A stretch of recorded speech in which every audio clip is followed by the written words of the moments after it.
Hello friends, welcome back to Senior English Classes. आज फिर से मैं आपके लिए एक बड़ा ही इंटरेस्टिंग कंसेप्ट लेके आया हूँ।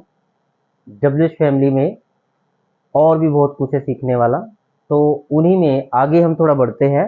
तो हमारे पास आता है हु और हुम। बहुत इंटरेस्टिंग है ये।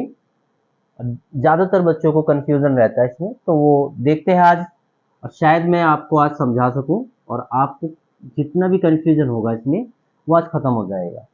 सबसे पहले हमें ये समझना है कि हु और हुम वो कौन से शब्द है जिनके लिए ये यूज होता है। जैसे एग्जाम्पल के तौर पे मैं अगर यहाँ पे लिखूं कौन,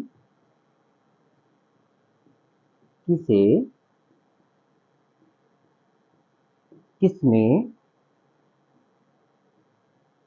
किससे, किसको, ये कुछ ऐसे शब्द हैं जिनके लिए आप हु या हुम का यूज करते हैं।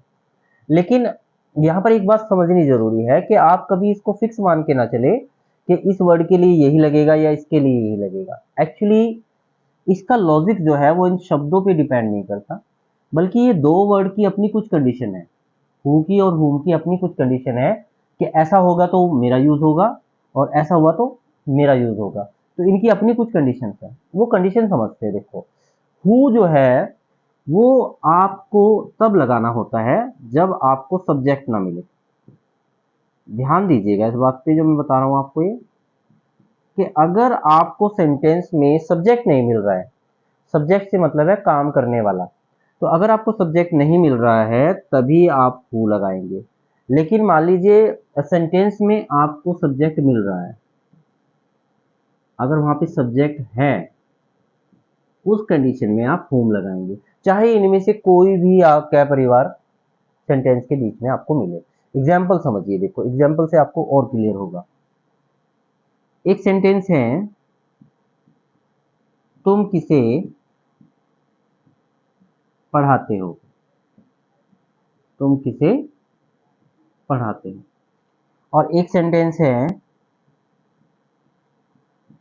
तुम्हें कौन पढ़ाता है, तुम्हें कौन पढ़ाता है। तुम किसे पढ़ाते हो, तुम्हें कौन पढ़ाता है। अब ये दोनों सेंटेंस इस कंफ्यूजन को दूर करेंगे। देखो कब कौन से सेंटेंस के लिए ये लगना है और ये लगना है।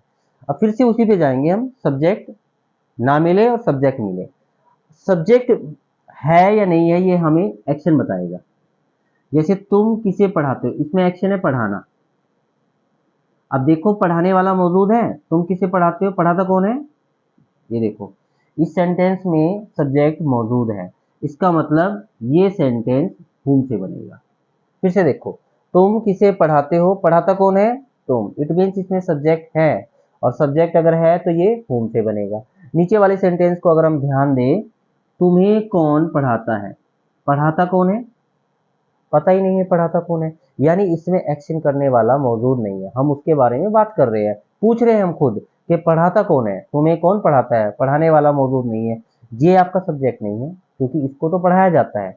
ये इस सेंटेंस में एक्शन या काम नहीं कर रहा है, काम करने वाले के बारे में पूछा जा रहा है कि तुम्हें कौन पढ़ाता है। इट मीन्स इसमें सब्जेक्ट नहीं है, और अगर सब्जेक्ट नहीं है तो इन दैट केस आपको हु लगाना है। तो ये छोटी सी बात अपने माइंड में बिठा के रखिए। इसके अलावा अब इसके सेंटेंस बनेंगे कैसे, उसके बारे में थोड़ी बात करते हैं। देखो अगर इसके सेंटेंस में बनाने लगूं तो सेंटेंस बनाने का क्या तरीका रहेगा, उस पर थोड़ा देख लेते हैं। देखिए यहां से मैं इसको ज़्यादा रब नहीं करते, इतना हम छोड़ देते हैं। अब देखिएगा आप,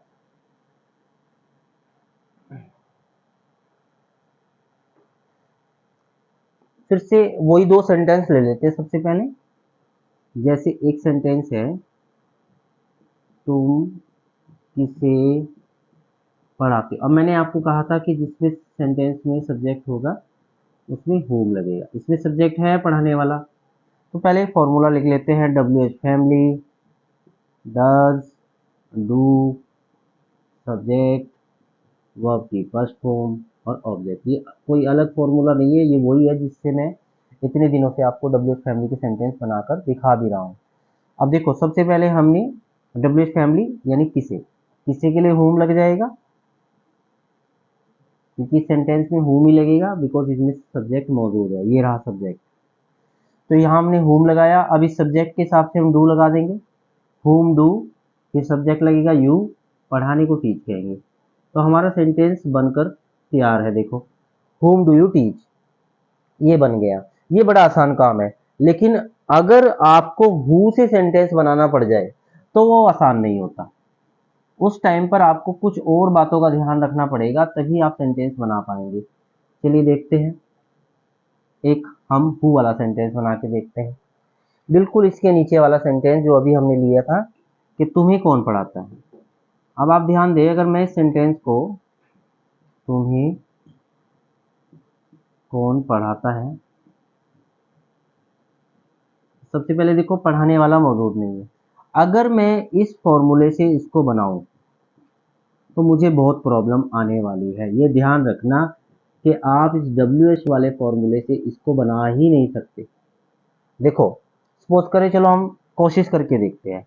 यहाँ पे कौन के लिए हु आ जाएगा बिकॉज इसमें सब्जेक्ट नहीं था। अब मुझे डू डज लगाना है, किसके हिसाब से, सब्जेक्ट के। सब्जेक्ट तो इसमें है ही नहीं, तो डू डज कैसे लगा देंगे। उसके बाद सब्जेक्ट है नहीं तो सब्जेक्ट कैसे लगा देंगे। तो आप ध्यान दें, इस हु के बाद जो चीज लगा सकते हैं वो वर्ब आ रही है। ऐसे देखो, डू डज लगा नहीं सकते क्योंकि do does according to subject लगता है। सब्जेक्ट लगा नहीं सकते क्योंकि सब्जेक्ट है ही नहीं, तो ये चीज यहाँ से खत्म हो गई। हु के बाद सीधा वर्ब आ रही है, तो इसका मतलब आपको ये हु के बाद वर्ब लगा के बनाना पड़ेगा। तो इसके लिए मैं बड़ा आसान तरीका आपको बता रहा हूं। जब भी आपको हु का सेंटेंस बनाना होगा तो इसके लिए आप क्या करें, देखिए हम इसके लिए क्या कर सकते हैं, हम इसमें से सब्जेक्ट निकाल लेंगे। अभी मैंने कहा था इसमें सब्जेक्ट नहीं, मैं निकाल के दिखाता हूं आपको। तुम्हें कौन पढ़ाता है। अब जो पढ़ाने वाला है वो ये कौन है, क्योंकि हम इस वर्ड में वो छुपा है, पढ़ाने वाला कौन पढ़ाता है, कौन, तो ये हमारा सब्जेक्ट है। ठीक है, तो इसको कहते हैं हु, तो हमें सब्जेक्ट मिल गया हु। दूसरी बात, इसको कोई कैटेगरी भी देनी पड़ेगी। जैसे हमारी फर्स्ट पर्सन होता है आई वी, सेकेंड पर्सन होता है यू, तो इसको ये थर्ड पर्सन जाएगा क्योंकि आई वी यू फर्स्ट और सेकेंड पर्सन में ये नहीं आ सकता, तो ये थर्ड पर्सन हो जाएगा। इसको एक कैटेगरी दे दो, थर्ड पर्सन। उसके बाद कितने लोगों की बात हो रही है, तुम्हें कौन पढ़ाता, पढ़ाने वाले कितने हैं, एक ही है, तो इसकी कैटेगरी एक्चुअली होगी थर्ड पर्सन सिंगुलर। इतना काम करना है आपने, हु को सब्जेक्ट बना लो और उसे थर्ड पर्सन सिंगुलर की कैटेगरी दे दो। उसके बाद आपने सिर्फ पॉजिटिव का फॉर्मूला लिखना है। अब पॉजिटिव का फॉर्मूला होता है बेटा ये, एस और ई एस प्लस ऑब्जेक्ट, इसी से बनेगा बस। ये पॉजिटिव का फॉर्मूला है थर्ड पर्सन सिंगुलर का। अब देखो मैं इससे बना के दिखाता हूँ, तुम्हें कौन पढ़ाता है, सब्जेक्ट की जगह रख दो हु और वर्ब की जगह रख दो टीचिस, टीचिस हो जाएगा हु टीचिस यू। बिल्कुल सही सेंटेंस बन गया आपका ये। तो ये थोड़ा फर्क था हु और होम का, लेकिन इस हु और होम को अच्छे से समझने के लिए हमें और भी प्रैक्टिस की जरूरत पड़ेगी। तो अगली अपनी वीडियो में मैं कुछ आपको हु और होम की कुछ सेंटेंसेस और बना के हम देखेंगे, ताकि आपको ये कंसेप्ट पूरी तरह से क्लियर हो जाए। ये ध्यान रखिएगा, अगर आप इसको अच्छे से समझना चाहते हैं तो नेक्स्ट वीडियो को भी आपको अच्छे से देखना पड़ेगा, तभी ये क्लियर हो पाएगा।